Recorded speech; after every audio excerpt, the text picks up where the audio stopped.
안녕하세요. 김용진 목사입니다. 이 영상은 성경 통독하시는 데 도움을 드리기 위해 마련한 영상입니다.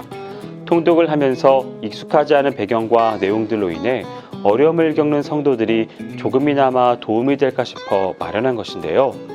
조금만 관심을 기울이시면 읽으시는데 유익이 있을 겁니다. 그럼 오늘 읽을 부분에 대한 안내를 해드리겠습니다.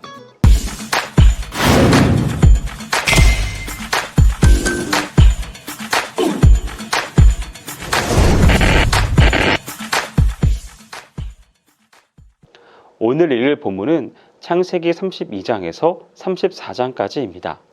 가나안으로 돌아가는 어간의 야곱은 하나님의 사자들을 만났고 그곳의 이름을 마하나임이라고 불렀습니다.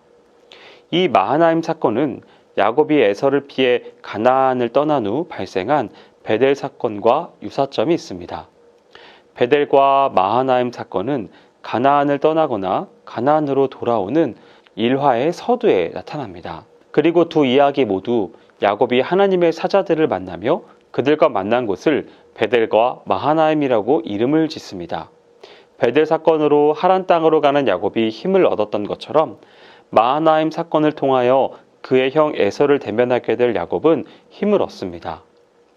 야곱은 20년 만에 그의 형 에서와의 만남을 앞두고 접촉을 위한 첫 번째 시도를 합니다. 야곱은 쌍둥이 형에게 자신의 종들을 사신으로 보냈지만 그는 에서에게서 아무 응답도 듣지 못하고 단순히 그가 400명 남자와 함께 야곱을 맞으러 온다는 소식을 전해 듣습니다. 단순히 말로써 그의 형의 마음을 누그러뜨리기에는 충분치 않다는 것을 깨달은 야곱은 에서의 마음을 돌이키기 위해 필사의 노력을 기울입니다. 야곱은 심히 두려워하며 최악의 상태를 예상해 에서의 공격에서 벗어날 모든 노력을 강구합니다. 9절부터 12절에 나타나는 야곱의 기도는 창세기에 나타난 긴 기도 중의 하나로 창세기에 반복적으로 나타나는 신학적 주제들을 잘 보여줍니다.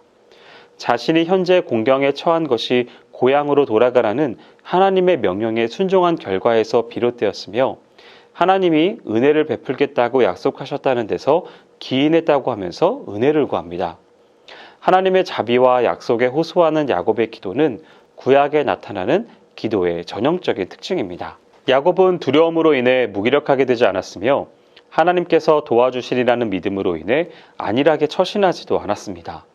그는 에서에게 보내는 선물을 예비합니다. 위대한 인물을 만나기 전 선물을 보내는 것은 당시 행해지던 통상적인 예의였습니다. 이런 야곱의 행동은 하나님을 신뢰하지만 인간이 해야 하는 책임을 다하는 믿음의 표시로 이해할 수 있습니다. 그러나 그는 두려움을 쉽게 떨치지는 못했습니다. 그런 그에게 하나님이 찾아오셨고 야곱과 씨름하는 신비적 체험을 하게 하셨습니다.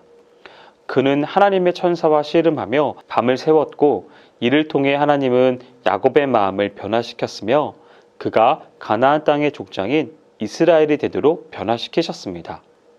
33장에서 드디어 야곱은 오랫동안 소원한 관계에 있던 형 에서와 대면을 하고 화해합니다.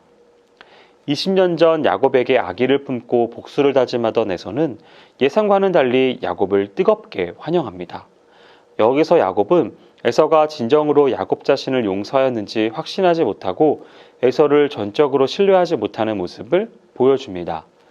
야곱은 에서가 베푸는 호의를 정중히 거절하고 각자 자신의 길을 떠나며 야곱은 20년 동안의 객지 생활을 청산하고 마침내 가나안 땅에 도착하여 단을 쌓습니다.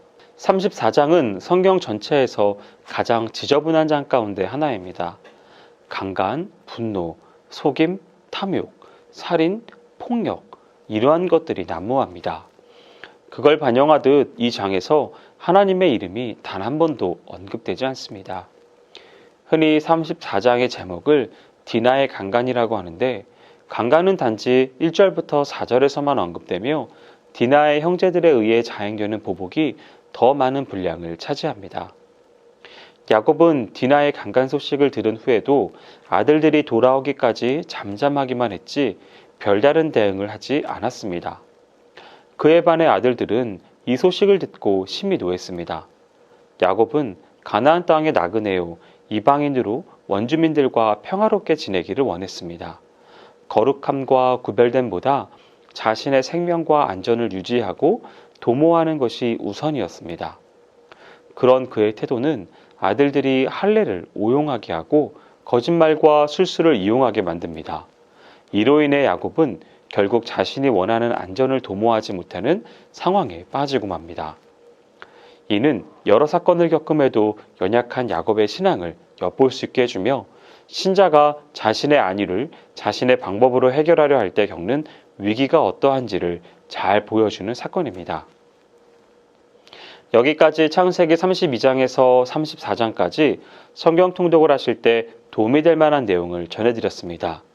혹시 이 외에 질문이 있으시거나 나누고 싶은 이야기가 있으시면 밴드나 댓글로 달아주시면 필요한 도움을 드리겠습니다. 그럼 내일 다시 만나도록 하겠습니다. 통독 화이팅 하세요.